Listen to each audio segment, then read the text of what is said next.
हिमाचल प्रदेश के लिए क्या कहता है इंडिया टीवी मेट्राइज का ओपिनियन पोल आपके सामने। अब आंकड़े रखने की बारी है।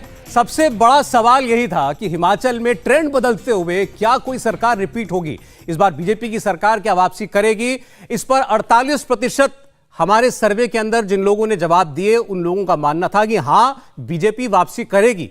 43% 43% लोगों का मानना था कि ऐसा नहीं होगा, परिवर्तन होगा। और नहीं कह सकते ऐसा 9% लोगों का मानना था जिनकी अपनी कोई राय नहीं थी। तो हां और ना के बीच गैप 5% का है। क्या ये वोट में तब्दील होगा, सीट में तब्दील होगा, आपके सामने आएगी बात। लेकिन ज्यादातर लोगों ने माना कि हां बीजेपी की सरकार दोबारा बन सकती है और ये ट्रेंड हर बार सत्ता परिवर्तन का टूट सकता है। इस बार अगला सवाल बड़ा साफ था, हिमाचल प्रदेश के मुख्यमंत्री के तौर पर कौन आगे है, लोगों की नजर में कौन इस वक्त सबसे काबिल मुख्यमंत्री साबित होगा। ज्यादा विकल्प नहीं है हिमाचल प्रदेश के पास। जयराम ठाकुर जो मौजूदा मुख्यमंत्री हैं और विपक्ष के नेता के तौर पर प्रतिभा सिंह, दो ही नाम चल रहे हैं।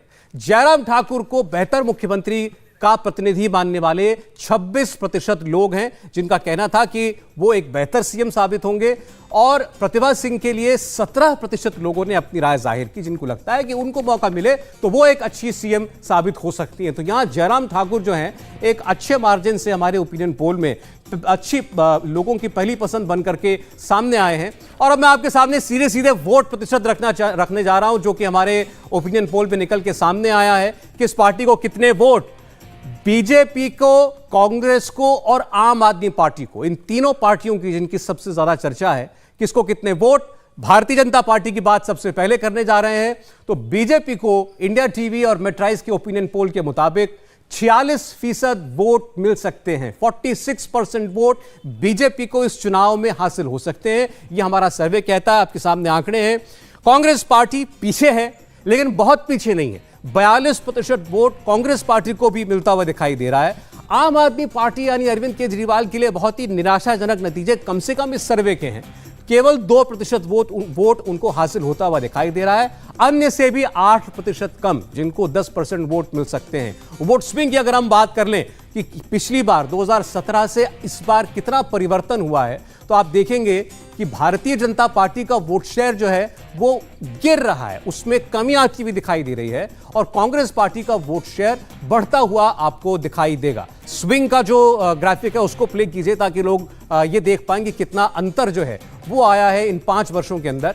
बीजेपी 2017 के अपने 49% वोट शेयर से थोड़ा खिसककर 46% पर आ रही है, -3% का स्विंग। कांग्रेस पार्टी 42% पर है।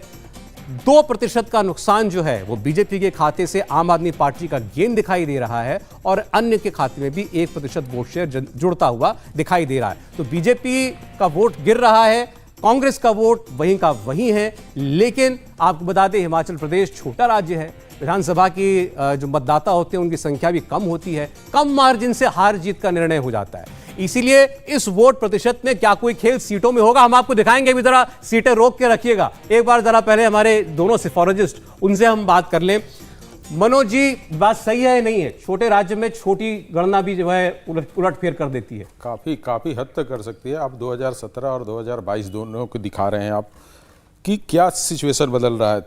बीजेपी माइनस होते हुए भी 41 सीटें लेकर आ रही है और ये चीजें दर्शाती हैं कि लोगों का वोट का बंटवारा जो हुआ है वो कांग्रेस की तरफ नहीं हुआ है, ये आम आदमी पार्टी की तरफ जा रहा है। जो बीजेपी के वोट माइनस हो रहे हैं, कांग्रेस वहीं पे है, इसलिए कांग्रेस को सीटों में फायदा होते हुए नहीं दिख रहा है। और लग रहा है कि कांग्रेस ये अपना पुराना परफॉर्मेंस को दोहरा भी ले तो उसको कोई फायदा सीटों में नजर नहीं आएगा और बीजेपी को बहुत ज्यादा सीटों पे नुकसान नजर आते हुए नहीं दिखेगा। मुझे लग रहा है आपने सस्पेंस खोल ही दिया जो मैं लोगों के लिए बरकरार रखना चाह रहा था। सीटें चला दीजिए। चलिए, तो सीटें जो हैं वो हमारे ओपिनियन पोल के मुताबिक इन 68 सीटों में 35 सीट जो है वो मैजिक फिगर है, यानी जिस पर सरकार बनती है।